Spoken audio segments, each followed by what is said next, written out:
Welcome to Tamais International Schools. Tamais Junior School in Uganda has opened another branch in Rwanda called Tamais International Academy, a day and boarding secondary school located in Musanze, offering a Cambridge International program. Located in a beautiful, cool environment founded on Islamic values, though it warmly welcomes all religions across the globe. Tamais International Academy aims at producing practical skilled learners with academic knowledge, morally understanding, and socially skilled who are ready to compete internationally. Join us at Tamais International Academy. We make your child's dream a reality. Baganda bange buli omu afeeyo yeefubeko agezeeko okubeera nga atya Allah subhanahu wa ta'ala. Omubaka sallallahu alayhi wa sallam yatujjukizanga olubeerera entakera ebigambo ebisinga okubeera ebituufu byebyo byosanga mu kitabo kya Allah subhanahu wa ta'ala. Fi'lan ekitabo ekyo Allah subhanahu wa ta'ala ebikirimu ye yabissa, ate era ne byeyassa mazima ga nkukunala. وبالحق أنزلناه وبالحق نزل.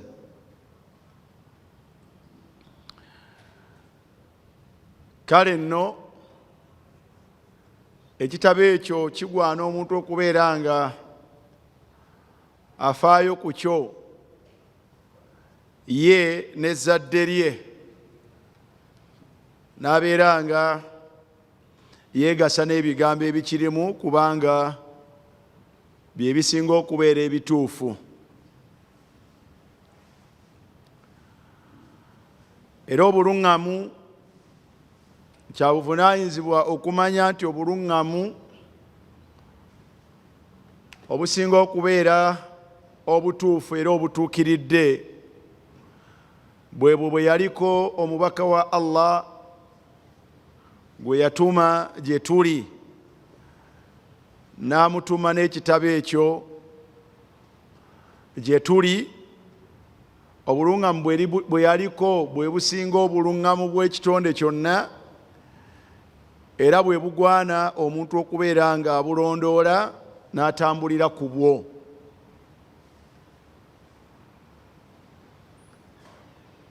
فعليكم بسنة رسول الله صلى الله عليه وسلم في كل مكان وزمان من تمسك بها نجا. Mwekwate ku nkola eyo ey'omubaka sallallahu alayhi wa sallam mu buli we mba mbadde na mu buli mulembe gwonna. Aba yeekutte ku nkola ye aba awonye. Wa iyaakum, twewale ne sekwewala yenna ebiri ekyennyume kyenkola ye omubaka sallallahu alayhi wa sallam, kubanga buba bubuze. Nas'alu llaha al-afwa wal-afiyata fi dunya wal-akhirah. أقول لكم في هذه العجالة وأسأل الله التوفيق والسداد. Oweekitiibwa Allah subhanahu wa ta'ala ayina ebintu ebyenjawulo ebyenkizo byayawulira nabyo ebitonde bye. Oweekitiibwa Allah subhanahu wa ta'ala ayina ebintu ebyenkizo ebyenjawulo byayawulira nabyo ebitonde bye by'aba ayagadde. Ate n'abimma n'atabiwa oba n'abijja ku oyo gw'aba abiwadde gwaba ayagadde. Qulna, owekitiibwa Allah subhanahu wa ta'ala alina ebintu nga byankizo era nga byanjawulo, abyawulira n'abiwa gwaba ayagadde mu bitonde bye. Ebyenjawulo ebyo era ebyenkizo ate n'osanga nga Allah subhanahu wa ta'ala abimmye gwaba ayagadde mu bitonde bye.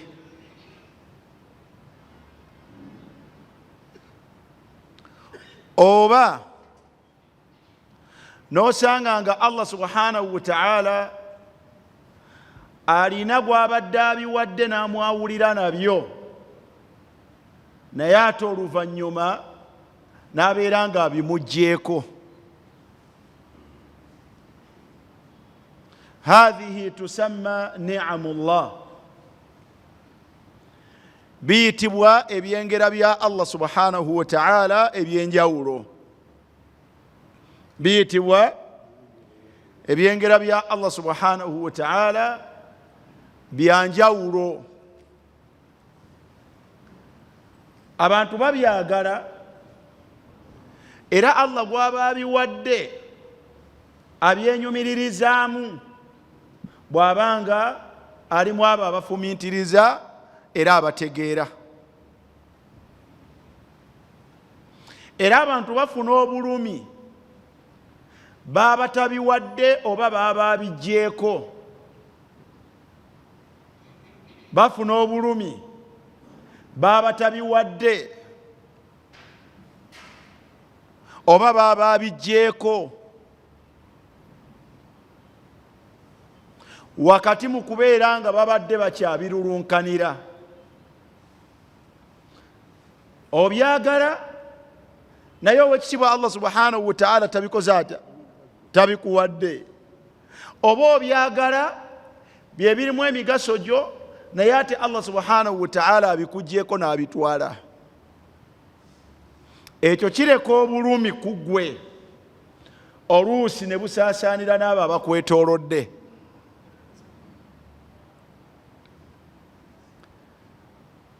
Fani'amullah, ebyengera bya Allah subhanahu wa ta'ala oba ebyo byogambye nti byankizo ebyenjawulo, owekitiibwa Allah subhanahu wa ta'ala bw'aba abikwawulidde n'abikuwa n'akuwaako omugabo ku byo, kya buvunaanyizibwa okumanya nti Allah subhanahu wa ta'ala bino biina gye byavudde, era n'omanya ti si walala okuggyako eri Allah subhanahu wa ta'ala. Ebyengera Allah yagamba nti wama bikum min ni'matin famin Allah. Buli lwolabanga ng'olina ekyenjawulo, ekyenkizo ekitalina balala, manyanga nti tekirina gye kyavudde wabula kyavudde wa Allah subhanahu wa ta'ala. Allah yayawulira gwaba ayagadde ekyenjawulo, ekyenkizo. Manya ti si munnyo, ebyengera bya Allah subhanahu wa ta'ala si munnyo nti buli wamu bisangibwawo. Ebyengera bya Allah tebisangibwa mu buli maka nga munnyo, era tebisangibwa na buli muntu, wabula owekitiibwa Allah subhanahu wa ta'ala abyawulira gwaba ayagadde. Aqulu lakum barakallahu fikum, bw'olabanga Allah subhanahu wa ta'ala alina obulungi bwakwawulidde n'abukuwa, tegeeranga era manya nti bukukakasaako okubeera amwawula, era n'obeeranga obeera mwabo abamusinza mu bwennyini bw'okumusinza.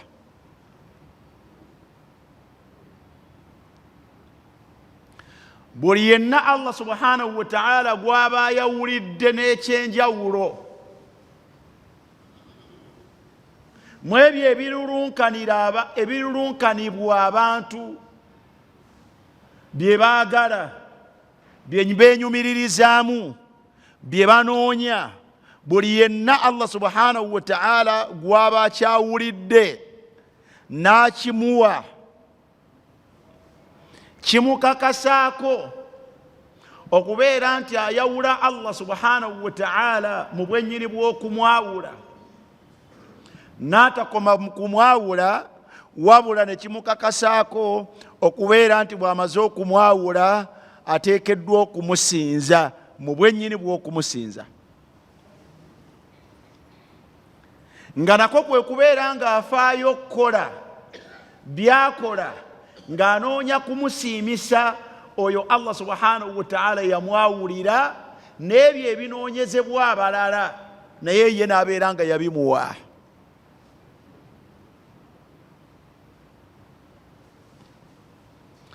U'idu wa uqarrir, bw'olabanga Allah subhanahu wa ta'ala ayina embeera ey'enjawulo oba ekintu ekyenjawulo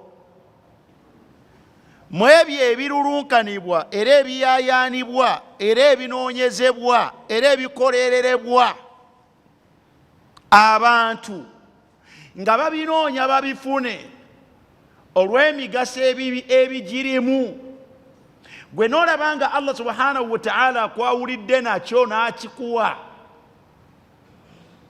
kakasanga nti Allah aba amaze okuyimirizaako embeera oba ensonga ekukakasaako okubeera nti obeeramu abo abamwawula mu bwennyini bw'okumwawula n'otakoma mu kumwawula n'omusinza mu bwennyini bw'okumusinza, nga n'okumusinza kitegeeza kubeera nga byokola okola okumusiimisa oyo eyakwawulira nekkula eryo. Fahimtum? Mu byenjawulo ala sabili mithal, Allah subhanahu wa ta'ala senga akwawulira obulungamu n'abukuwa nga nabwo bwe busiraamu, tokitwalanga for granted ti mwana wattu gwe oteekeddwa kuba musiraamu, tokitwalanga nga kya bulijjo, kyanjawulo mu ebyo Allah subhanahu wa ta'ala byayawulira gw'aba ayagadde. Si buli muntu yenna nti afuna obusiraamu, wabula Allah subhanahu wa ta'ala wallahu yahdi man yashaa'u ila siratin mustaqim, owekitibwa Allah subhanahu wa ta'ala yayawulira gw'aba ayagadde n'amulungamya eri eddiini entuufu.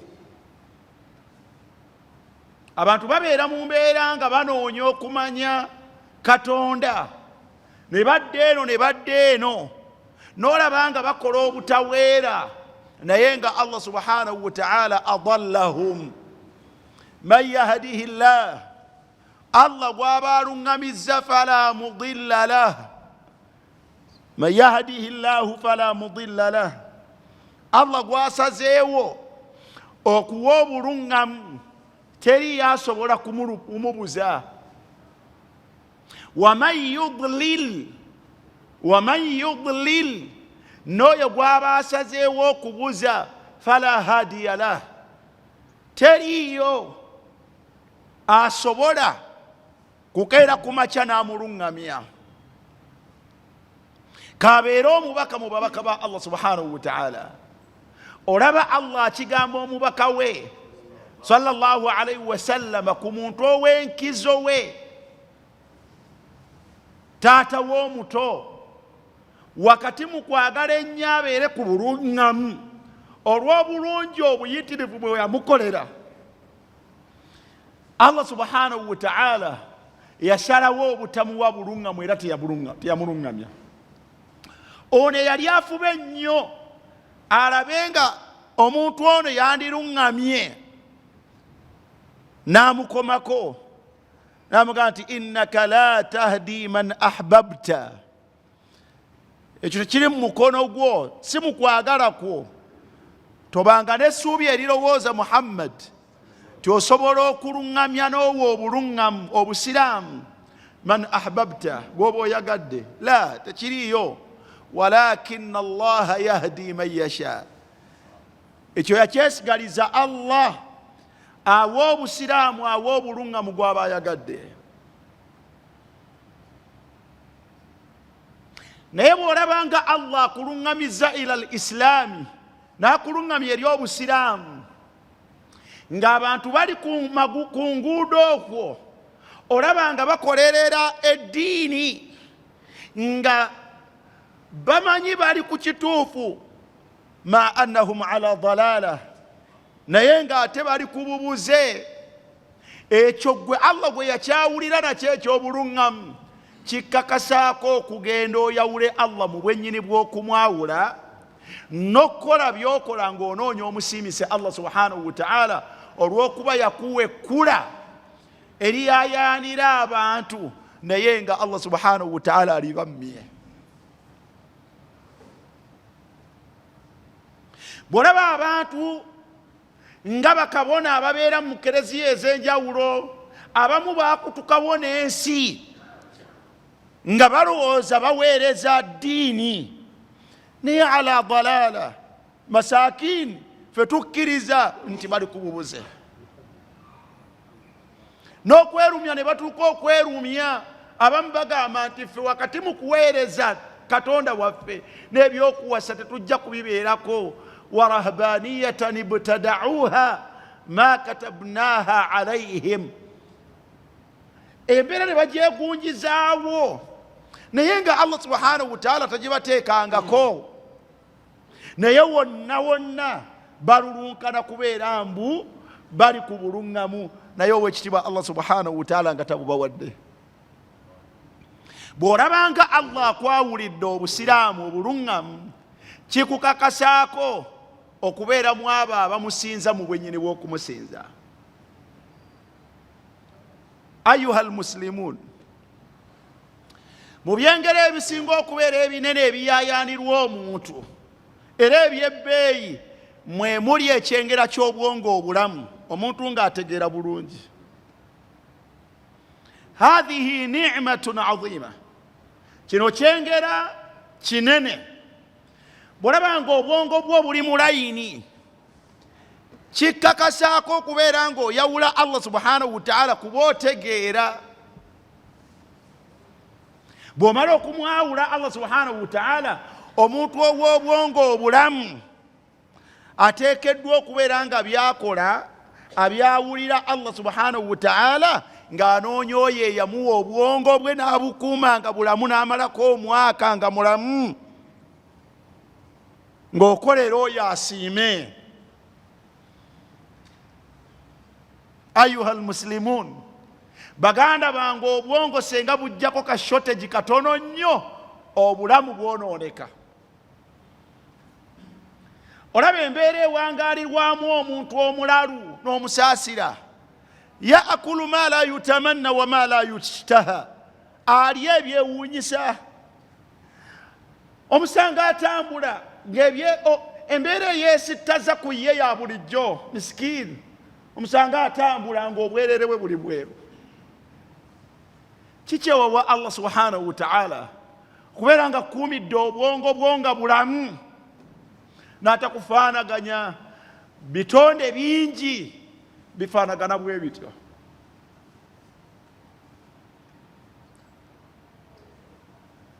Nalabyeko mukwano gwange, Allah amuwonye, obwongo bwazzeeko ka shortage katono, naye n'atandika okubeera mu mbeera nga ye yannyini nnyini tagitegeera, nga n'abamwetoolodde bonna buli omu n'afundawalizibwa. Allah bw'akulekedde obwongo obulamu, okoze otya? Oteekeddwa kubeera kikkakatako okubeera ng'omwawula mu bwennyini bw'okumwawula, n'okola ng'okola kumusiimisa Allah subhanahu wa ta'ala. Wa hadhihi hiya al-ibada, okwo kye kiyitibwa okusinza Allah. n'ebyengero ebirala bingi. Abantu balulunkana okubeera nga balina bu bizinesi mwe bajja ekyokulya ekibayimirizaawo.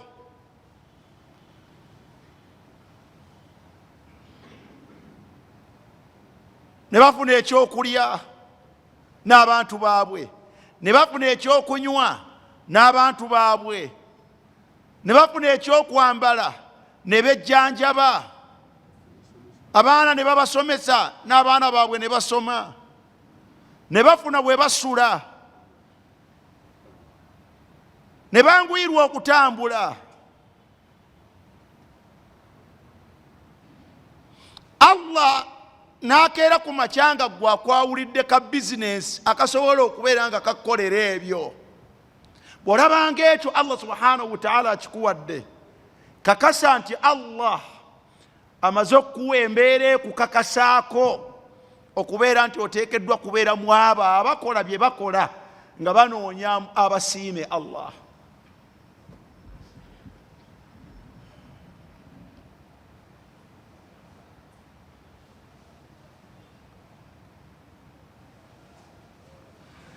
Bw'olabanga Allah akwawulidde ekidduka, abantu bonna beegomba okubeera nga balina obugonvu mu kutambula. Bw'oba wali olinnyeeko mu ntambula ez'olukale, omanyi zimenya zitya, n'obuzibu obuzirimu obumanyi. Bwe bukeeranga ku makya Allah n'akwawulira n'ekidduka nga kikyo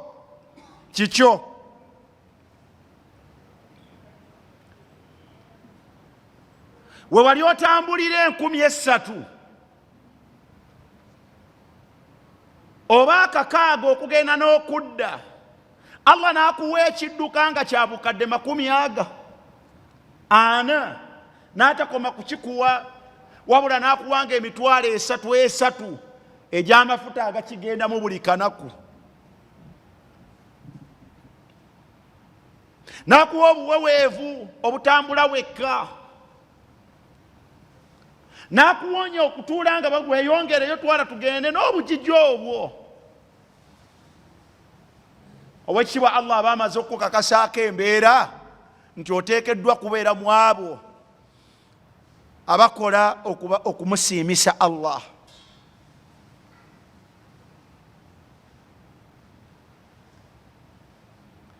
Wa illa bw'otaakola ekyo, ebiddirira Allah subhanahu wa ta'ala yasinga okumanya. Twala obujulizi buno obuyinza okuyambako okutegeera kyenjogerako. Allah yagamba mu suratu Quraish, yesinga okubeeramu embeera eyo enneeyolefu. Owekitiibwa Allah subhanahu wa ta'ala yagamba nti liilaafi Quraish, okukuŋŋaana n'okubeera awamu kw'aba Quraishi.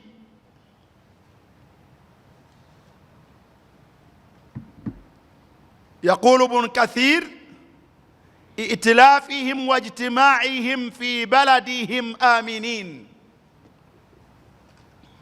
okuŋŋaana kw'aba Quraish n'okubeera kwabwe awamu nga bali mu kibuga kyabwe, owekitiibwa Allah subhanahu wa ta'ala kyeyafuula ekyemirembe.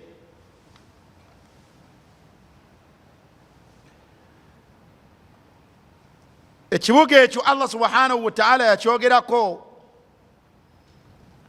mu suratu Naml aya ey'ekyenda. Allah yagamba nti innama umirtu an a'buda rabba hadhihi albaldati alladhi harramaha wa lahu kullu shay wa umirtu an akuna min almuslimin. Nalagirwa nze Ibrahim okusinza omulezi w'ekibuga kino Makka, ekyo Allah kye yaziyizaamu embeera ez'enjawulo n'ebitasaana era buli kintu kyonna kiki Allah subhanahu wa ta'ala. Era Allah yandagira okubeera umirtu an akuna min almuslimin.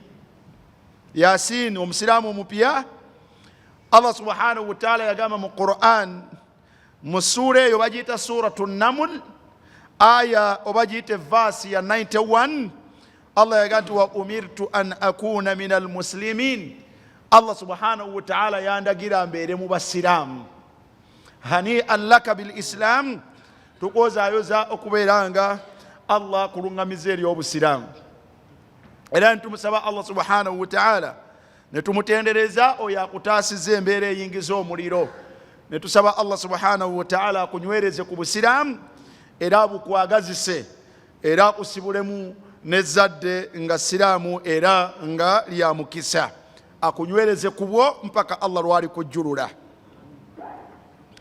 Allah subhanahu wa ta'ala aganti li ilafi Quraish, okuŋŋaana n'okubeera awamu kw'aba Quraishi nga bali mu nsi yaabwe mirembe, mu kitundu kyabwe Makka nga bakirimu mirembe.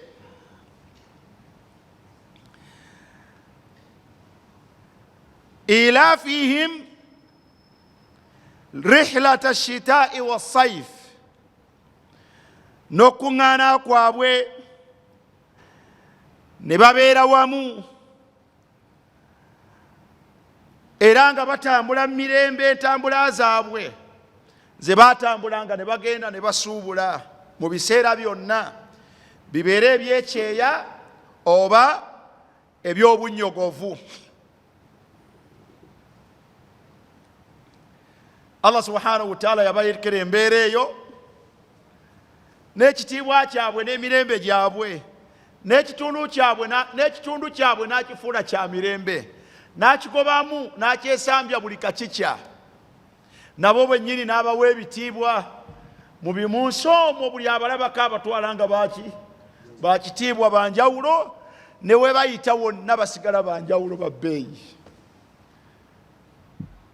Naye ebyo Allah subhanahu wa ta'ala nga amaze okubalaga ebyo bye yabaawulira nabyo n'atabiwa balala, yabateekako ekigambo ekinene aga nti falyabudu.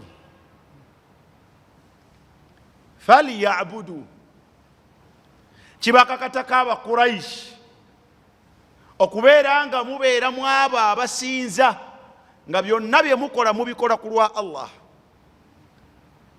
Falyabudu rabba hadha albayt, kibakakatako okusinza nannyini nnyumba eyo omulezi waayo, okubeera nga yasalawo ennyumba nga bwe bwolekero bw'abantu, bwe buluŋŋamu bw'abantu, ye nnyumba ye ey'enjawulo ey'enkizo eri emu yokka ku nsi, n'agiteeka wammwe ewammwe. Mmwe abali ku nnyumba awo weeri, kibakakatako okubeera nga musinza nannyiniyo. Buno obulungi Allah yabubaawulira, tebuli buli wamu. Kijja kityanga mmwe Allah bwe yayawulira obulungi buno temusinza nannyini kubaawulira na bulungi buno, nga buli omu bw'ayaayaanira. Abantu batambula ne bava mu njuyi n'empuyi za buli nsi ne bateekamu obutitimbe bw'ensimbi, nga bonna bwolekera nnyumba eyo kusinza Allah subhanahu wa ta'ala olw'ebbeeyi yaayo n'ekifo mweri eky'ebbeeyi. Mmwe ekyengero ekyo nga Allah yakibateeraawo, mukoze ki? Allah bw'abaawulidde n'obulungi obufaanaganako bwe butyo obutalina balala. Allah subhanahu wa ta'ala abagamba temulina kye muyinza kukola kirala kyonna, wabula mufeeyo mubeere nga bye mukola musinza, mubeere nga bye mukola mubisiimisa nabyo. Nannyini kuteeka nnyumba yaawo teyakoma ku ekyo, yabaawulira embeera endala. At'amahum min ju'i, Allah abaliisa, Allah abaliisa. Mwandibadde balumwa njala, kubanga we muwangaalira asinga okutubuulirawo wafaanagana awali ennyumba eyo Katonda we yalonda muwangaalire, emmere ekyokulya kyandivuddewa ku mmwe. Yagamba Ibrahim eyasooka okuleetawo abantu be naga nti rabbi inni askantu min dhurriyati biwadin ghayra dhi zar'in, allah wange olusanyi luno teruddamu kimera kyonna. Ekyenjawulo ekiriwo inda baitika almuharram, ekyenjawulo ekiriwo nnyumbayo, naye subhanallah tewaliiwo kimera kiddawo. Naye okuva omubaka lwe yabasabira nti warzuqu ahlahu min athamarat, bagabirire allah, okuva olwo be basinga okubeera n'ebyokulya.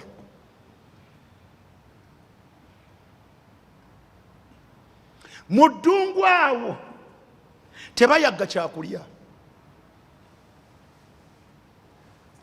Kati alladhi at'amahum min ju'in, oyo abaliisiza mu kifo we mubadde muteekeddwa okubeera enjala, abakakasaako okubeera nga bye mukola mukole mu musiimise. Ekitiibwa allah kye yabawa n'enjawulo gye yabawa, abalala gye babeerera mu njala mwe mubeera n'ebyokulya. Temumanyi njala, Omukuraisi enjala nga yagisangawo. Naye allah kaaba awulidde embeera ey'okubeera nti bafuna ekyokulya mu bugonvu, abakakasizzaako okumusinza. Mbeera ebakakasaako okumusinza allah subhanahu wa ta'ala, okukola bye bakola nga bamwegendereza, nga banoonya abasiime n'ebikolwa byabwe n'ebigambo bye boogera. Bantu mmwe mu mulembe guno mulimu abantu nga allah yabagondeza ebyokulya. Temumanyi na kumanya nti abantu balina enjala? Temumanyi nti abantu balina enjala? Naye buli muntu yenna allah gwe yagondeza okufuna ekyokulya, allah akukakasaako okubeera nti nno munnange gwe oteekwa kubeera mu abo abamusinza. Aibun wa khasara, kibi nnyo okubeera nti allah akwawulira n'ekyokulya, gwe ne mukyalawo n'abaana bo ne musalawo okubeera nga bwe mulidde bwe mufuna ebyokulya, ate mukozesa amaanyi ge mufunye mu byokulya mu kumujeemera allah subhanahu wa ta'ala. Obeera otya omuntu allah gwayawulira ne breakfast, n'akuwa ne lanchi, n'akuwa ne sapa, naye ng'olunaku luggwako ng'olidde okkuse n'abaana bo nga bakkuse, nga la ta'lamuuna lillahi sajida, nga n'esswala ettaano temuzisadde. Man antum? Mwe baana era mutegeera mutya?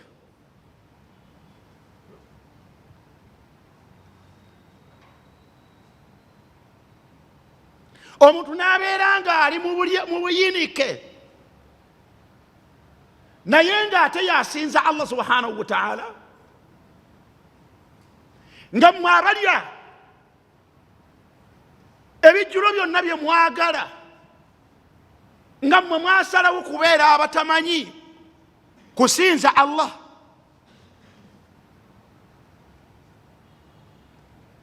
Abantu allah bayawulidde endya ennungi, mufumba buli kika ky'emmere n'enva ne muziteeka ku dayiningi zammwe, mmwe musinga obutamanya kusinza allah n'obutafaayo.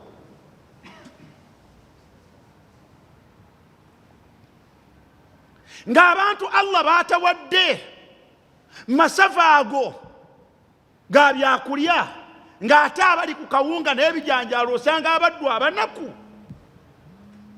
nga be beegendereza allah subhanahu wa ta'ala, nga be balimu be bamusinza.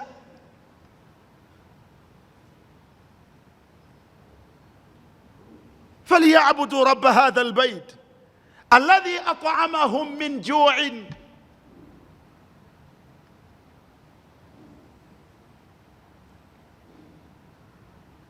Omuntu yenna allah gwayawulidde ebyenjawulo ebyenkizo,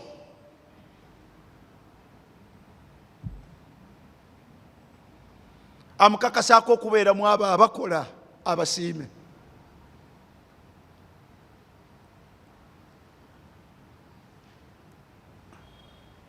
ayogedde ekyengera ekyokubiri at'amahum min ju'i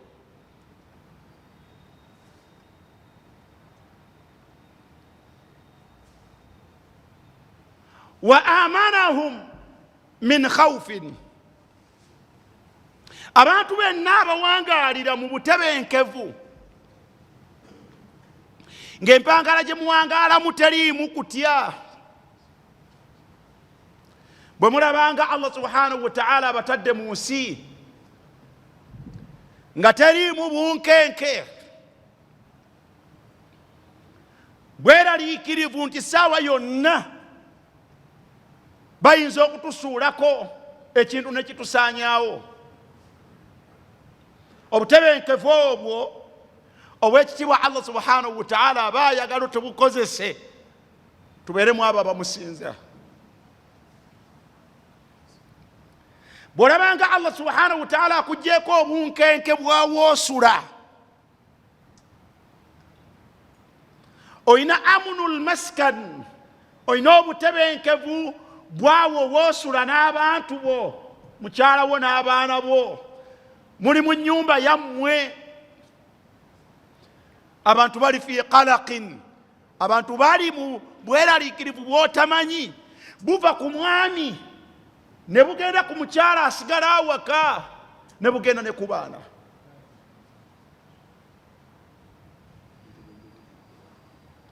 weeyisizza otya ne Allah eyakutaasa obunkenke obwo obw'ensula n'akuwa obutebenkevu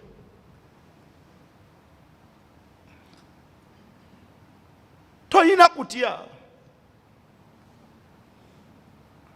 bw'olabanga osobola okusitookinga bye weetaaga okukozesa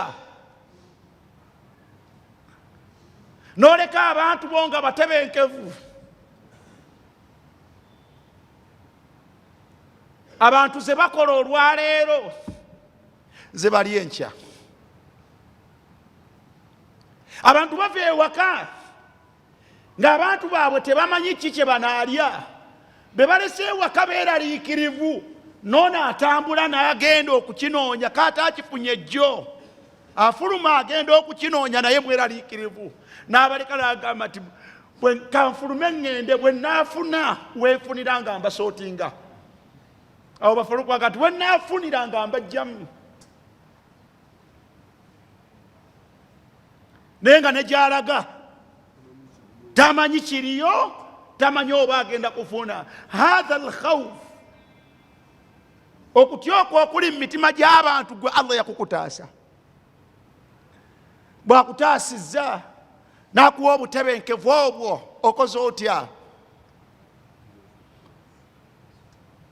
bw'oba omukyala ali awaka ng'osigala ekyokulya kyammwe kiri madhumuun nga weekiri toyina kutya weeyisizza otya bw'osigadde mu mbeera eyo ey'obutebenkevu ow'ekitiibwa Allah subhanahu wa ta'ala abakakasaako okubeera nga bw'abaaba nga abataasizza okutya okw'engeri ez'enjawulo Allah abakakasaako okubeera nga mumusinza mukole bye mukola nga munoonya Allah abasiime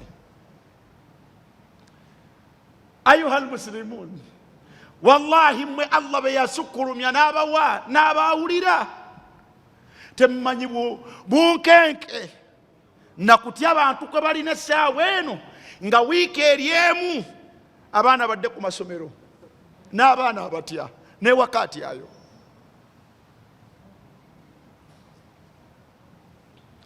abalala bakyusa ebibiina ababadde mu primary bagenda mu secondary abalala badde mu levels za sente entono kati bagenda mu za sente nyingi naye atunuulira abaana abana wagenda obatandikira wetwogerera wano ebula ewiiki naye tannafuna wadde za requirements naye gwe ali mu lutaaha oli mutebenkevu mu mutima olina woomanyi nti wano wogenda okujja obukadde obusatu ozzeeyo abaana bo Allah bw'akuwadde obutebenkevu obwo ne bugenda ne ku mukyala wo talina worries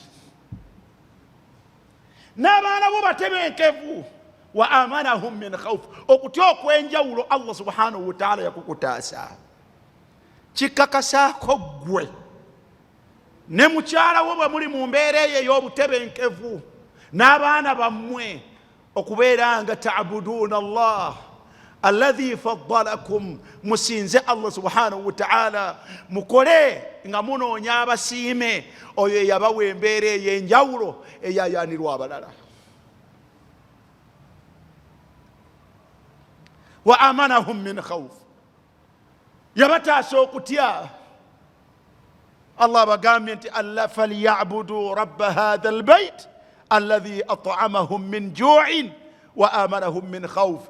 Okutya Allah subhanahu wa ta'ala yagamba nti alladhina immakkannahum fil ardi aqamu as-salah.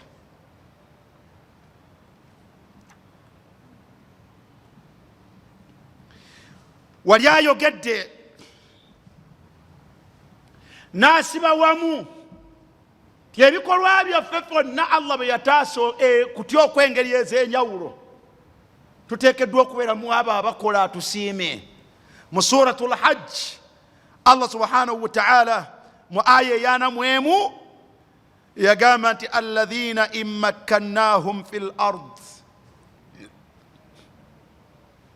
alladhina immakkannahum fil ard, abakkiriza balina embeera nga senga Allah abawa obutebenkevu mu nsi ne babanga tebali mu ddukadduka.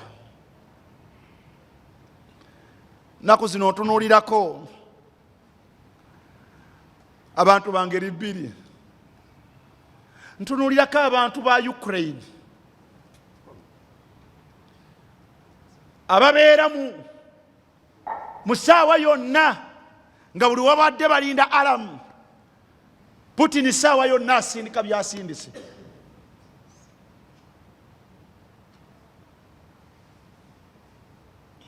Tekyawula oba musiraamu oba tali musiraamu, tebalina butebenkevu. Tebalina butebenkevu bwa bulamu bwabwe, tebabusuubira. Tebalina butebenkevu bwa byanfuna byabwe, tebalina butebenkevu bwa bantu baabwe, wabula bali mu mbeera eyo ya bunkenke. Bw'obukeesa ku makya tomanya bute bwona obuwengeeza, bw'obuwungeeza tomanya bute bwona obukeesa ku makya. Allah ibtalana, n'atuleetera bino ebisimu buli kaseera batuteerako baabo. Nasalullah al-afwa wal-afiya. Atulage ma nahnu fihi min al-amn, atali mu mbeera eyo amulage nti gwe nno olina obulungi bwa Allah bwakwawulidde.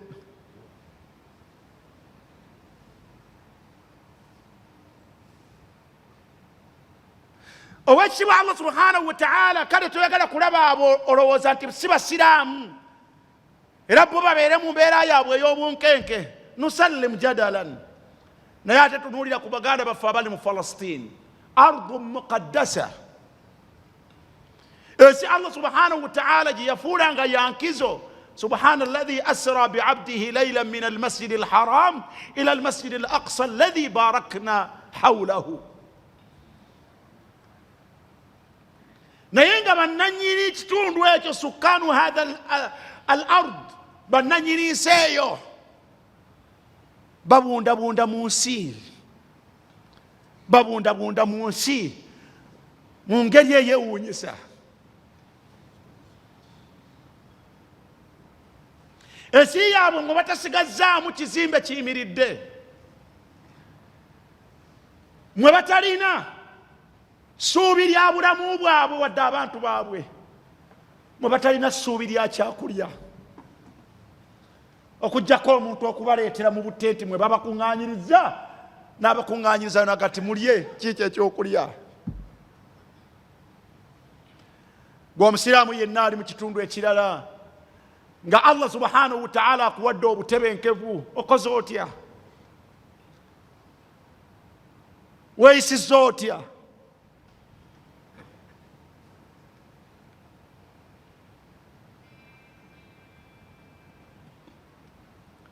Oyinza okuba nga embeera eyo tetuukangako wammwe,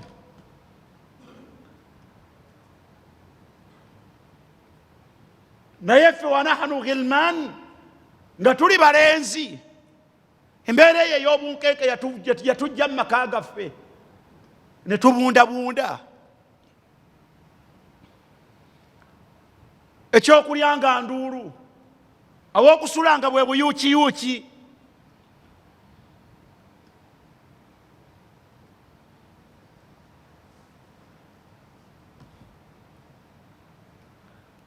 Natunuliranga baganda bange nga bagenda okusaka emmere nga bo be bakulu, nga batambula ku nsozi ezo nga zikanziira, ne bagenda babasalira emmimbi okuva kuno n'eri, ne basiiba nga balima, babaweeyo ebikolo bya muwogo baleete tulye.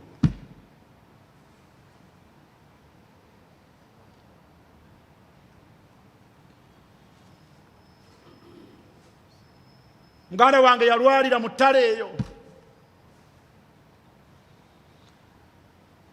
naye nga baganda bange babalala balina okunoonya akatooke kanaalya bakafumbiremu kisanda basobole okutaasa obulamu bwe. Ne mujjukira nga tugobyawo mu Angola, maama bamunonaawo mu Kasitense ne bamutwala, bamugaa nti mutabani wo bagenda kumwokya. Yamusanga bafumbya amazzi agookya geesera wali, bamutadde mu kkomera, bagenda kumuteeka ku mazzi agookya. N'agenda mukazi wattu Allah amusaasire, n'afukamira ne yeegayirira, bannange mutaase omwana wange mumundekere. Allah n'amutaasa n'amuleka. Alladhina in makkannahum fil ard, abo Allah nga bw'aba abawadde obutebenkevu mu nsi. Nenzijukira essemuto, omu ku mukulu wange bamujja ne bamunona mu barracks ne bamutwalako. Tugenda okumanya embeera ebimukutteko nga bamusibye wansi w'omuti, nga bamusibye wansi w'omuti ne basiba ebidomola waggulu ne babikoleeza ne bimutonyera mpaka bwe yafa. Muganda wange Abdussalam, Allah amusaasire.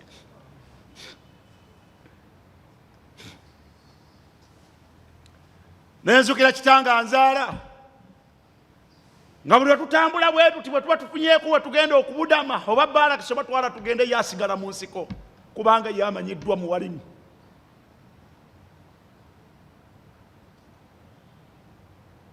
Alladhina in makkannahum fil ard, Allah bw'akuwa obutebenkevu mu nsi okola ki?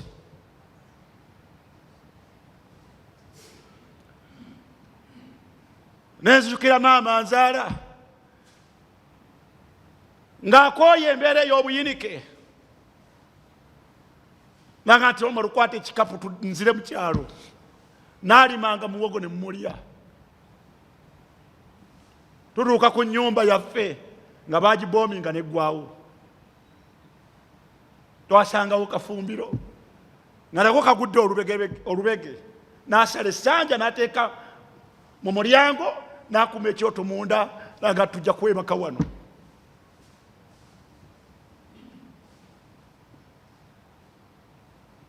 Alladhina in makkannahum fil ard, Allah bwe bukeera ku makya nga abatebenkedde, akuwadde obutebenkevu. Wa amanahum min khawf, n'abeera nga abajjiddewo okutya. Maadha taf'aluun,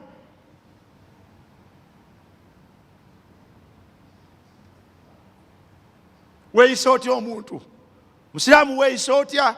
Allah subhanahu wa ta'ala agati alladhina in makkannahum fil ard aqaamu ssalah, aqaamu ssalah. Allah agati omuntu yenna gwawadde obutebenkevu mu nsi ayimirizeewo essala, asaala essala mu banyiri bw'okuzisaala. Wa nahnu lamma makkanna Allah fil ard, Allah bwe yatutebenkeza mu nsi ne tubanga amanna min al khawf, omusiraamu n'osalawo okubeera nga tosaala. Aqaamu ssalah wa aatawu zaka, Allah bw'akuwa obutebenkevu mu nsi n'akugulirawo n'akuwa ebyenfuna, abantu bayagga, abantu bayagga.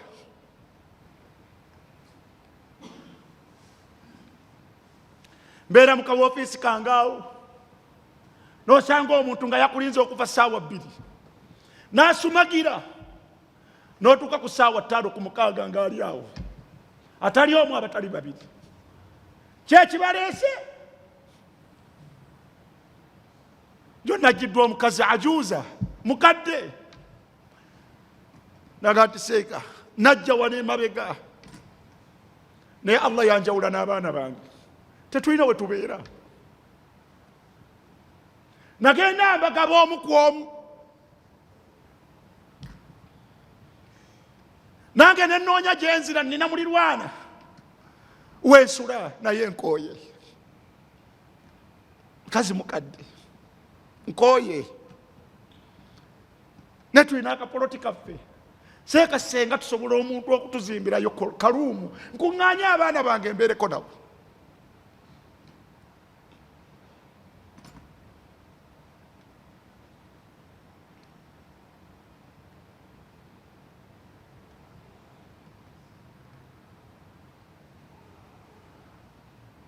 Mukazi mukadde ali awo emabega ffe twali tumulabirira nasalullah alafu walafiya ng'akeera ku makya kutambula mu bakuli omwo ayina abazzukulu 9 ewaka yabanoonyeza ekyokulya abakyali mu mbeera eyo n'alwala agenda ogenda mu ddwaliro nga ayina sukaali. Akagere katandika mpolampola bwe kavunda bugera ku makya nga bamuga nti ekigere bagenda kisalako ne bamutwala emulago ne bamusalako okugulu. Misikini abadde anoonya akasente akaliisa bazzukulu be bamukwatira emmenga awo $30,36 bagenda bazisalako paka lwe baatuuka ne baga nti muzeeyi noonya $2 ewuwo.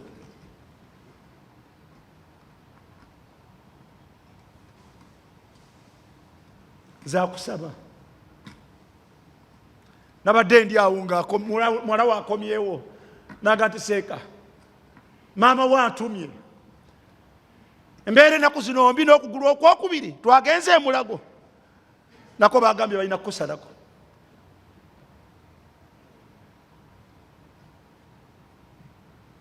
Beetaaga $3,000,000 omukwatako yakatambulira myezi 2 we tujja $3,000,000 okusalako okugulu ezikyatubuze.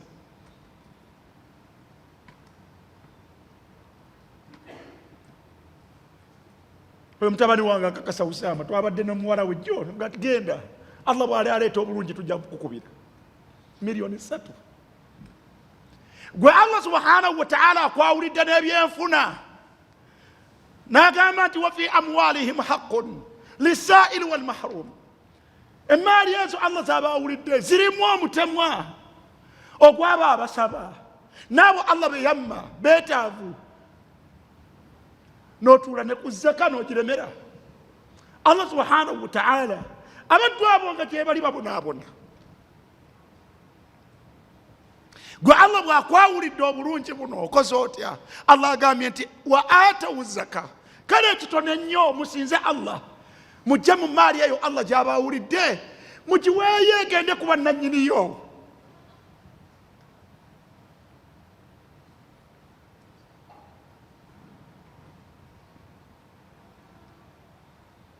Lwaki mugisaasaanyiza mu yammwe? Lwaki musaasaanya mu maali yammwe? Allah abaawulidde obulungi. Lwaki mumusaasaanyizaamu ne maali gye yateekamu nga yiye ey'abaddu be baataawa? Nayo ne mugikola mu byammwe ne mugizimba mu buzigo ne mubuzigulamu bupoloti bwammwe. Ahakadha yatasarrafu al-insan al-muslim, bw'atyo omuntu bwe yeeyisa omusiraamu Allah gw'ayawulidde n'ebyengera bye. La wallahi, la wallahi sawfa tus'aluun.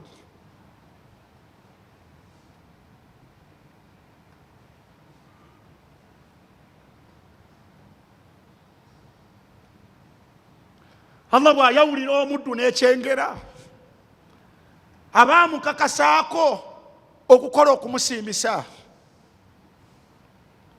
Aqaamu ssalaa wa aatawu zaka wa amaru bil ma'ruf. وأمروا بالمعروف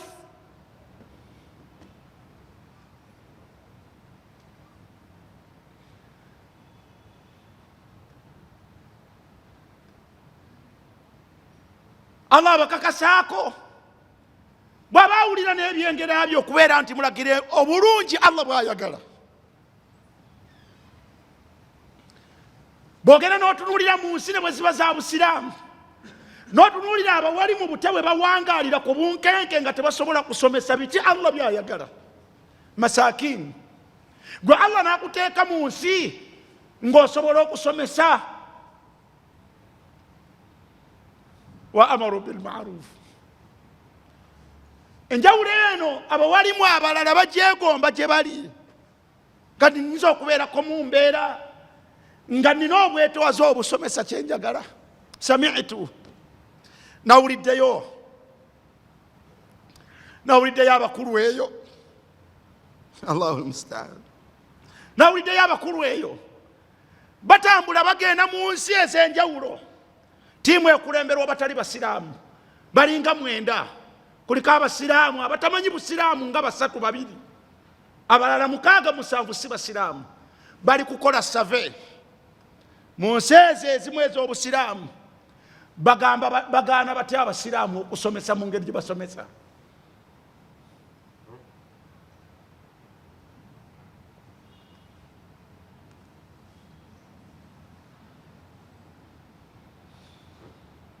Basibuke eyo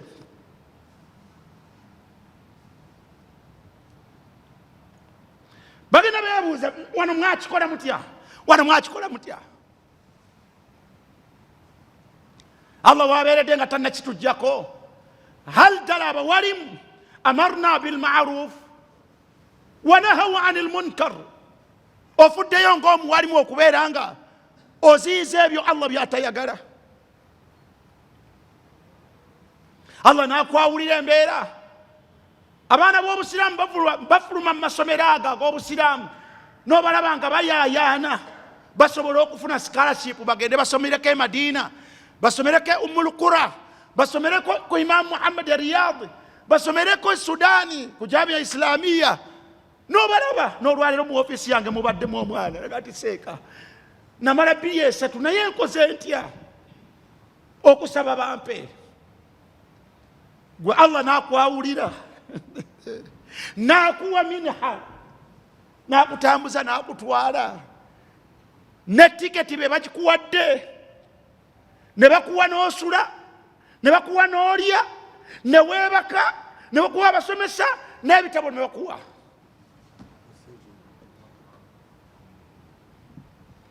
Ne bakuwayo n'eddoola 2. N'omala okuyita mu mbeera eyo n'okomawo wano ewammwe,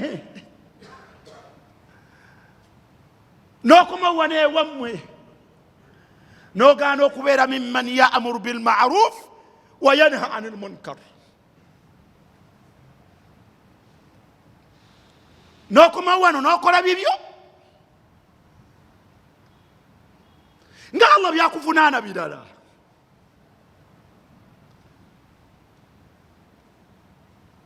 وأمروا بالمعروف ونهوا عن المنكر. الله n'abaawulira obulungi obwo ne mukomawo ne mubeera mimman yudillu nnaasi, n'obeera omuwalimu abuza abantu.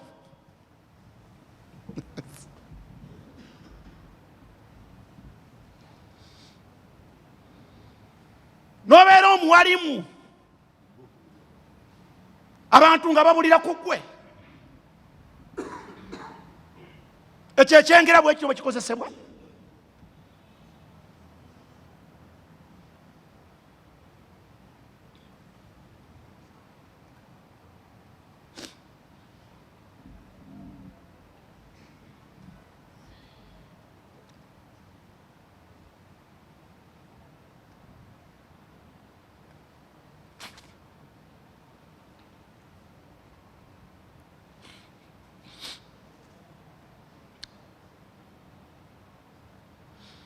Muno mwe tuzungira, nasalullah alafu walafiya. Nagendako mu kitundu ekimu nesangayo omuwalimu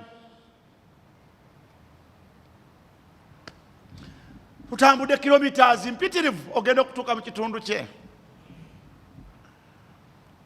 netumalayo ennaku 2 tuli mu kusoma n'okusomesa byetusobodde. Miskini abantu bakuŋŋaanya abantu ne batuuka n'okuleeta abatawulira nnimi ze twogera, ne bateekawo ebbere, ne bateekawo bbaasi ezibakuŋŋaanya okuva mu region yonna, ne bateekawo buli kyonna kye baagala ne babateekaawo. Kawungeezi ngenda okulaba ng'omuwalimu alinganga yasinze okusoma mu kitundu nga azze akawungeezi ku ssaawa nga 11 aze kuggalawo omukolo.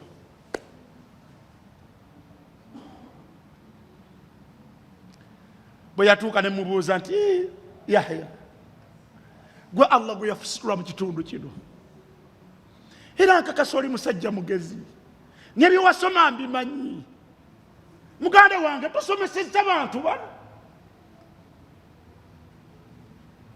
ng'ofunyeeko n'abo abakukuŋŋaanyiza nga gwamanyi n'olulimi lwabwe. Olwaffe bye twogera byetaaga oluvannyuma lw'okubyogera obeerako abataputira. Yanga nti Umar,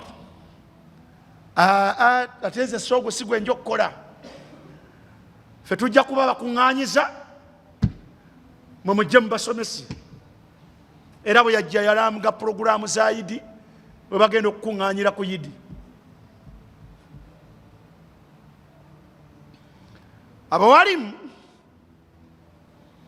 abawalimu alladhina immakkannahum fil ardi aqamu as-salah wa atawu az-zakah wa amaru bil ma'ruf wa nahaw 'anil munkar walillahi 'aqibatul umur. Allah kabawulire n'ebyenjawulo, naye mmwe mulondeewo okubikozesa nga bwe mwagala. Mwe mulondeewo okubikozesa nga bwe mwagala, naye mumanye nti walillahi aqibatul umur, enkomerero ya buli nsonga eri mu mikono gya Allah subhanahu wa ta'ala.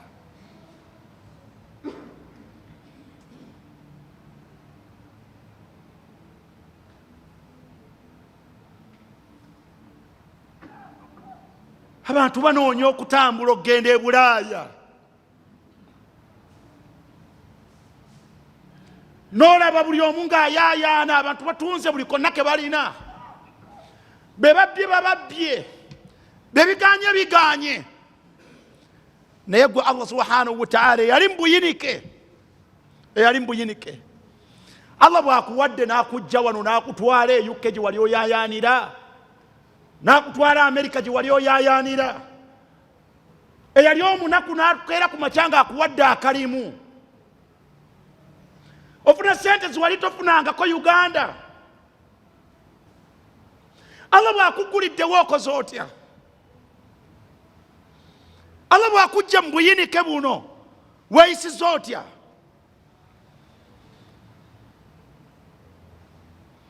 Hal aqamtumu salata,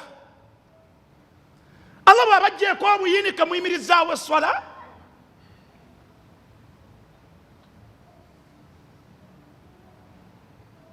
Mweyisizza mutya?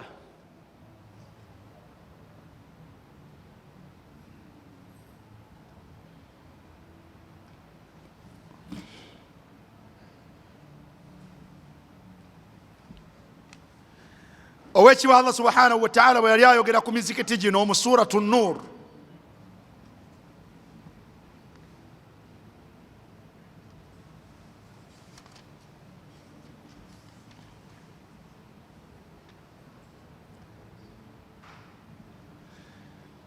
aya ya 36,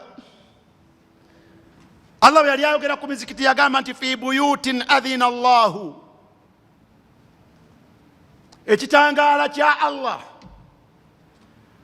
kyaluŋŋamya nakyo abantu kiri mu mizikiti, era nga kwe kusoma kuno okusomerwa mu mizikiti.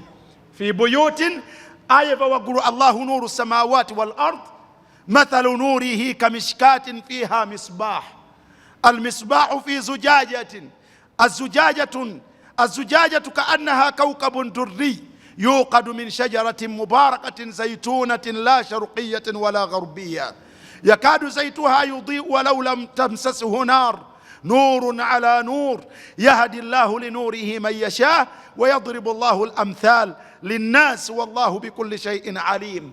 ekitangala ekyo Allah bwe yali alaga wajje kiri yagamba nti fi buyutin, kitangala ekyo kiri mu mayumba. Kitangala kya Allah omuntu kyeyerumulisiza nakyo n'aluŋŋama nakyo n'asobola okukola bya Allah by'ayagala n'aleka Allah by'atayagala. fi buyutin, kiri mu mayumba. Mayumba ki? adhina Allahu, ago Allah ge yakkiriza an turfa'a wa yudhkara fiha ismuhu, gasitulibwengamu eddoboozi nga bw'owulira ndisitudde n'ensitula endala ojja kuwulira ng'oli ayaziina ng'asitudde eddoboozi nga gamba nti Allahu akbar. asitula eddoboozi naye nga ajjukira Allah subhanahu wa ta'ala.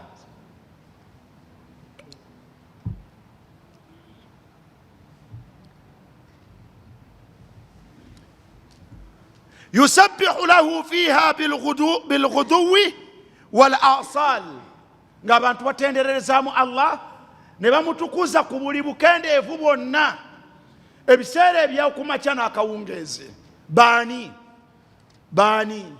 Allah yagamba nti rijalun, Allah yagamba nti ani rijalun, abasajja. enjawulo y'abasajja eno kiki? ebitendo byabwe. Allah yagamba nti la tulhihim tijaratun wala bay'un an dhikrillah.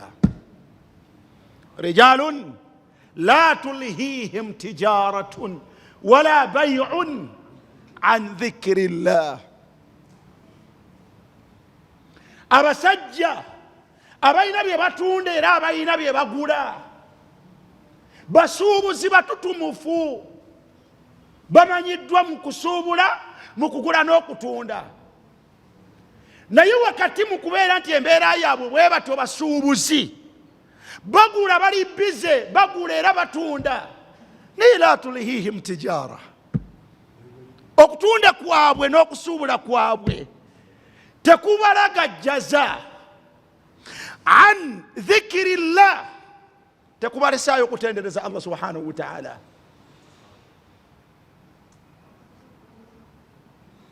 balina bizinesi ze bakola, bagagga balina, naye n'okubeera nti balina basuubuzi batendereza Allah subhanahu wa ta'ala. ebyobugagga tebibawugula, tebalesaayo okutendereza Allah subhanahu wa ta'ala. man anta, gwani abeera mu dduuka nga Allah yakwawulira edduuka, alikeeramu n'oliyingiranga bw'oliyingira, Allah n'akugabiriramu ewakiseka wonna wajjudde spare parts, naye gwe Allah n'akwawulira akuleeterayo omuguzi n'agula ebyamaguzi bwo nga akatale konna kajjudde. gwobeera ku ssamba, bye mutunda byonna byebimu. gwobeera ku kizimbe kyobeeramu obwo bifulidde omutwala tugende, byonna bijjudde engoye zezimu. owino yenna ajjudde, simanyi mumuyita hamu, mwenna mutunda ngoye. osangibwa oli munda naye nga n'abeebweru engoye z'otunda munda zebalina, naye Allah n'akuggira omuguzi gy'akugye, n'ayingira munda n'alinnya kalina n'ajja akuguleko. nasa yenna ajjudde stationary, abamu muli mu basement, naye Allah n'ajja aleeta omuntu n'akka wansi n'akuleeta n'akugabirira. hal tazkuru llah, olimu abo abajjukira Allah abatuula mu kaduuka ako n'oleetayo subhanallah walhamdulillah wala ilaha illallah wallahu akbar. walawla idh dakalta jannataka qulta ma sha Allah la quwwata illa billah. kale senga muyingira obuduuka bwammwe mwe mutundira n'okugula, senga mujjukira Allah ne mutendereza lugati bino byonna la quwwata illa billah. Simanyi gange, sikutetenkanya kwange, wabula Allah yakoledde bino n'omujjukira. Ya ayuha alladhina amanu, owange gwe omusiraamu, idha nudiya lissalati min yaumi aljumuati, bw'obanga oli musiraamu olina by'otunda naye bw'owuulira nga bakoowoola ogenda eri esswala, fas'aw ila dhikirillah, ekikakatako kubirekawo ogende eri okujjukira Allah. Genda mu mbeera ya bwangu, si yakusindiikiriza. Bw'owulira adhan ebeera ya juma oba yaswala eza bulijjo, is'aw ila dhikirillah wadharu lbaya. Allah akimanyi nti olina byotunda, olina business, naye Allah nga bwe yakwawulira business, wadharu lbaya, agenda ila dhikirillah. Dhalika khayrun lakum in kuntum ta'lamun. Senga mwali mumanyi Allah bwakwawulira n'obulungi ng'olinayo kyotunda, rijalun la tulihihim tijara wala bay'un an dhikirillah. Mubeereku mu maduuka gammwe nga mutendereza Allah, naye okubeera mu maduuka gammwe nga byewuunyisa bye mukola bye byewuunyisa. ma lakum فإذا قضيت الصلاة فانتشروا في الأرض وابتغوا من فضل الله واذكروا الله كثيرا.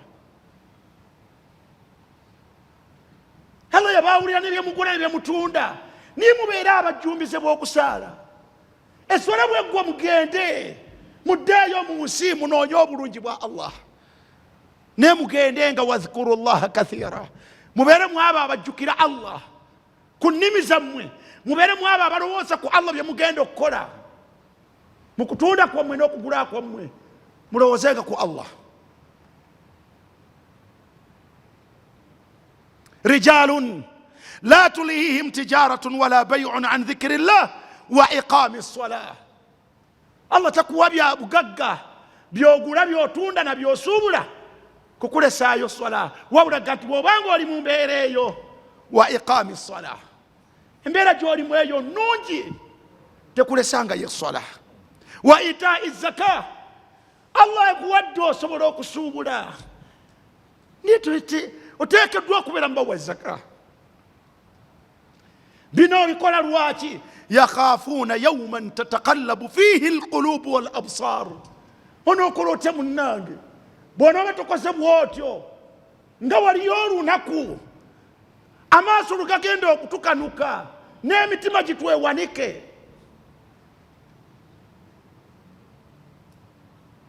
Allah bwakwawulira ebyengera bye abaakukakasizzaako, oteekeddwa okubeera mumman ya'buduhu, oteekeddwa okubeera mu abo abateekeddwa okubeera nga bakola abasiime, teekwa kuba mubamusinza.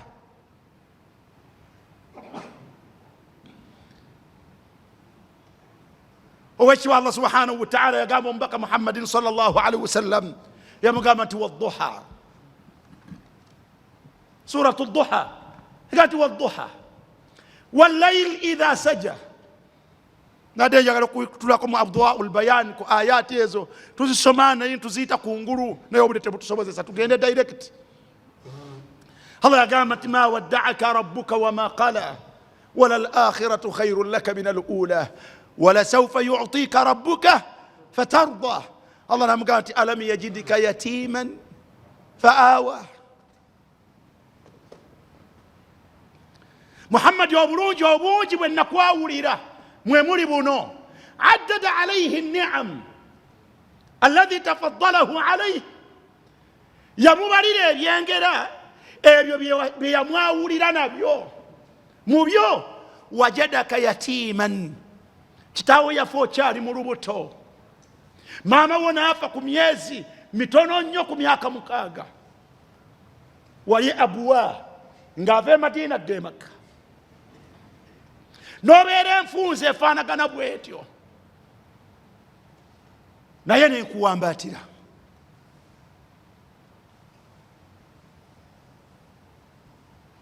Sheikh Muhammad Shinqiti, Muhammad Amin Shinqiti yagaa nti yali mulekwa naye ate yamufuula nga yasinga okubeera ow'ebbeeyi.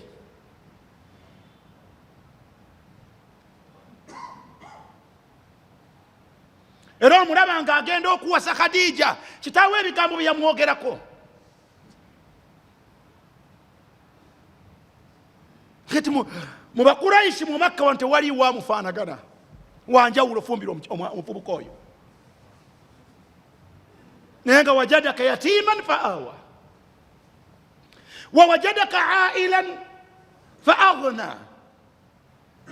Embeera ey'obwamuleka yali emuleka mu mbeera ey'obwetaavu. Wajadaka faqiran, Allah yakusanga oli munaku, fa aghna, nakugaggawaza. Aghnahu Allah mu ngeri ez'enjawulo. Bwe yavubuka Allah yamumalira ng'akyali muto, n'amuwa taata wa Abu Talib n'amulabirira paka lwe yavubuka, n'amugyako obwetaavu nga kitaawe abumala, kitaawe omuto. Bw'avubuka n'afuuka omulenzi n'awasa omukyalo omugagga. Bwe yamala okumuwasa ebyobugagga bwe n'abikwata n'abimuwa, fa aghna.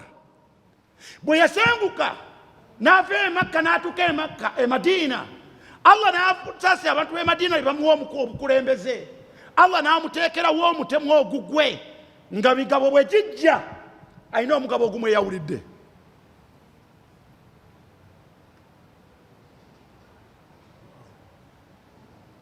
N'amusereka abagagga abamanyi value ye, nga bw'abeera n'obwetaavu abagabo bwa nti Saviiri, Osman okoze otya, Abubakar okoze otya, Umar okoze otya, Abdurrahman okoze otya, fa aghna, n'amugyako obwetaavu. Bwe yamala omulaga ebyengera bye ebyo ne musuula eddaka awo, abawalimu batera okugamba ne bw'oba tosomyewo basmala wakati waazo tekiryoke, balaba nga yeemu. It is just a continuation. Alam nashraha laka sadrak, kyengera kinene. Warafa'na laka dhikrak, kyengera nakyo kirala. Allah yu'addid an-ni'amu ala rasulihi. Bwe yamala n'amukakasaako okumusinza, wawajadaka ailan fa aghna, nagati fa amma al-yatima fala taqhar. Nga bw'ofunye obulungi obwo, beera atakayuukira bamulekwa, wabula beera abafaako. Ibaada eya kafaaratul aitam Allah agikakasa ku Nabbi sallallahu alaihi wasallam oluvannyuma lw'okumulaga ebyengera byamwawulidde nabyo. Amukakasaako amusinze n'ensinza zino ez'enjawulo, alina ebyenkizo Allah byamwawulira nabyo. Wa amma saa'ila fala tanhar, n'amulaga nti n'omuntu omusabi tamukayuukira, wabula bw'aba alina amuwe mu mbeera yonna gy'alimu. Kinzijukiza omubaka sallallahu alaihi wasallam nga Umar wamugamba nti abo abeegaana by'obawadde ne balaga nti tewabawadde, lwaki tobamma? Omubaka yayogera statement n'agamba nti ya abawuna illa an yasalu, bo baasalawo okulemera kusaba, n'agamba nti wa ya aballahu liya albukhul, ate nze Allah ŋŋaanako obukodo. Kati mu mbeera yonna ateekwa kubawa.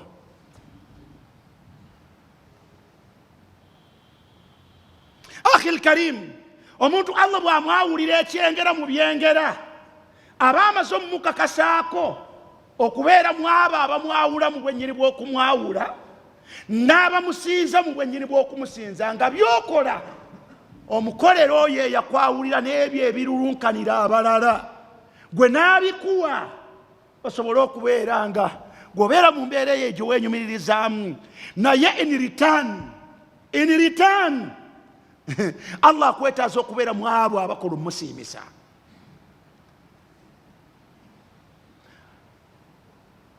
Bimunasabati azaman, abange mmwe Allah bwe yawawulira n'abaana, Allah n'abaawulira n'ezzadde n'alimma abantu ab'enjawulo tebalina baana. Bwe mwakutte abaana bammwe abo Allah bwe yabawadde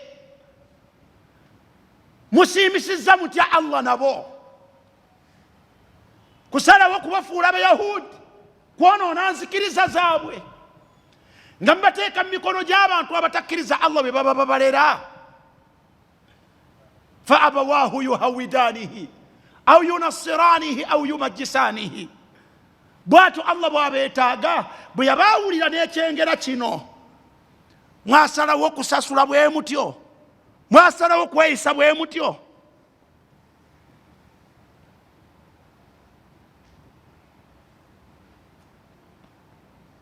Allah bw'akwawulira n'ezzadde kafa bilmar'i ithman, kimalira bumaliza omuntu ekyonoono ekimutuusa mu maaso ga Allah subhanahu wa ta'ala ng'agenda mumubonereza. An yudayya okulagajjalira n'aleka ttayo n'atafaayo man yaqutuhu, abo Allah baamuvunaana okunoonyeza ekyokulya. Bw'abanga Allah avunaana omuntu okulagajjalira omwana we gwamuwadde ku kyokulya, ate olwo alagajjalidde enzikiriza ye, kyekinene ku bibiri. Allah avunaana omuntu olw'okulagajjalira omwana ku byokulya, aleme muvunaana okulagajjalira omwana ku nzikiriza yeeyonooneke. Wallahi entegera teba ntuufu. Abalagajjalira abaana baabwe enzikiriza yaabwe, Allah nga tannabavunaana ku byakulya ajja kubavunaana enzikiriza y'abaana bammwe. Abaana bammwe tebamanyi Allah, tebamanyi mubaka waabwe, tebamanyi ddiini yaabwe, kubanga temubawadde mukisa gugibasomesa. Saagala kwerabira abange mu Allah bayawulidde obulungi mu bakazi. Allah bayawulidde obulungi. Mulina ffiga ezirabika obulungi, mulina ensusu ezirabika obulungi, mulina emibiri egirabika obulungi. Allah batere mubarak. Allah bw'abaawulidde n'ebyo mukozesezza mutya obulungi bwammwe? Kunamira nsi?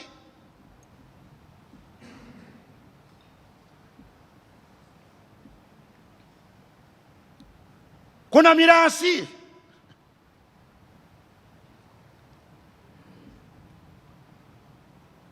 Olw'okuba Allah yabaawulira n'obulungi, katulindirire.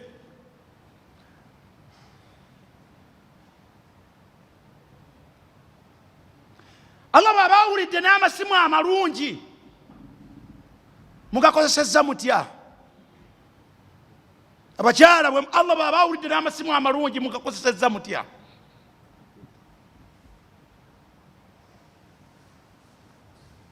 Wahalumma jarra, n'ebifaanagana bwe bityo bingi. Naye olwaleero yiga ensonga emu ti Allah yenna gw'aba ayawulidde n'ebyo ebyenkizo ebirulunkanibwa abantu, amanye nti waliyo Allah baatabiwadde, oba amanye ti Allah amanye okubijja ku gwabiwadde. Bw'akwawulira nabyo abaakulina ekirala kyakukakasaako, abaakukakasaako okumwawula mu bwennyini bw'okumwawula n'okumusinza mu bwennyini bw'okumusinza. Ashabul amwal, abange mmwe bannannyini ssente, abange mmwe bannannyini maka, abange mmwe bannannyini bidduka, bannannyini bidduka, abange mmwe abayivu, abange mmwe Allah bayawulidde n'okumanya baseeka,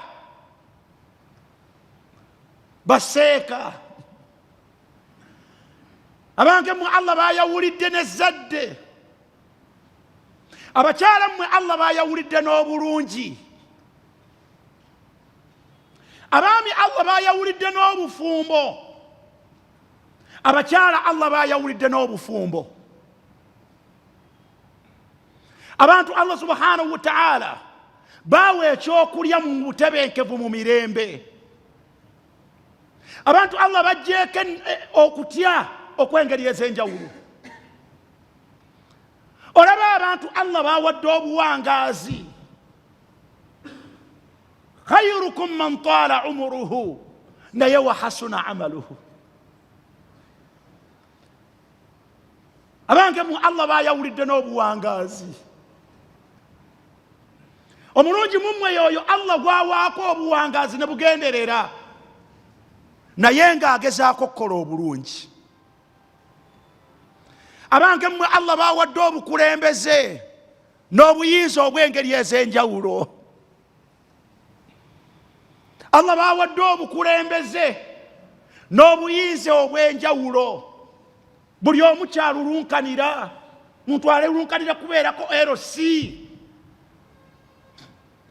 Bano ba Ilyas Allah bawadde bwa LC 5 myaka na myaka batudde mu Kampala wano.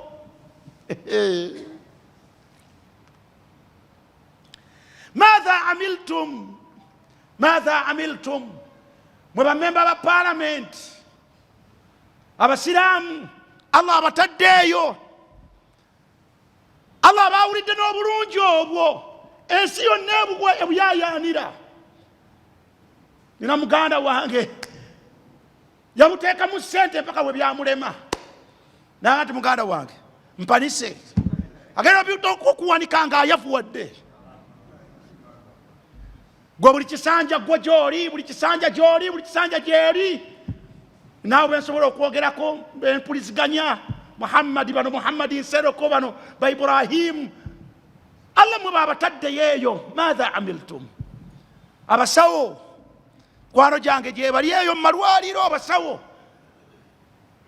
Allah bw'abawulidde n'obulungi obwo okubeera abasawo, ne mukola mutya? Mweyisa mutya ne Allah? Simano bano balooya bakanso hadith wala haraj. Allah bw'abawulidde emirimu egyo buli omu addukira gye muli. Abamu ku mmwe Allah abaguliddewo, ebyenfuna mulina abaguliddewo. Madha amiltum, mukoze mutya? Mweyisiza mutya?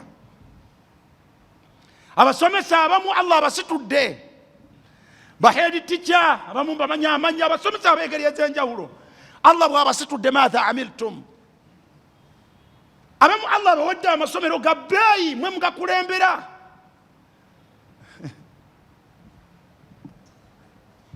Allah bw'akwawulira ekyengera kyonna, kyobulabanga bano twaleekaana nabo. Allah abasitudde bano bakibuli. Allah abasaasire banywere baleme kuddamu bintu ebyo. Tebavaayo ate batukunamira, baana baba baleeta kutukunamira. Allah bw'akwawulira ekyengera, amasomero mangi gaagala okufaanaganako ngaago. Naye mmwe Allah baawanise waggulu, bw'abawanise eyo mweyisizza mutya? Tebisobola kuggwayo. Nemukkirize tukomaawo tugambye ti Allah bw'akwawulira n'ekyengera aba akukakasizzaako okubeera mu bwamwawula, mu bwennyini bw'okumwawula, ate aba akukakasizzaako okubeera mu abo abakola okumusiimisa n'okubawa empeera, nga nakyo kwe kumusinza Allah subhanahu wa ta'ala. Subhanaka Allahumma bihamdik ashhadu an la ilaha illa anta astaghfiruka wa atubu ilaik. Wassalamu alaikum wa rahmatullahi wa barakatuh. Are you looking for a school that makes your dreams come true? Then look no further than Tamayus International Schools. Tamayus Junior School in Uganda and Tamayus International Academy in Rwanda. Tamayus International Academy is a day and boarding school located in Musanze and offering a Cambridge International program. Surrounded by a cool, beautiful environment, founded on Islamic values, though it warmly welcomes all religions across the globe. Tamayus International Academy aims at producing practically skilled learners with academic knowledge, morally understanding, and socially skilled who are ready to compete internationally. Join us today at Tamayus International Academy. We make your child's dream a reality.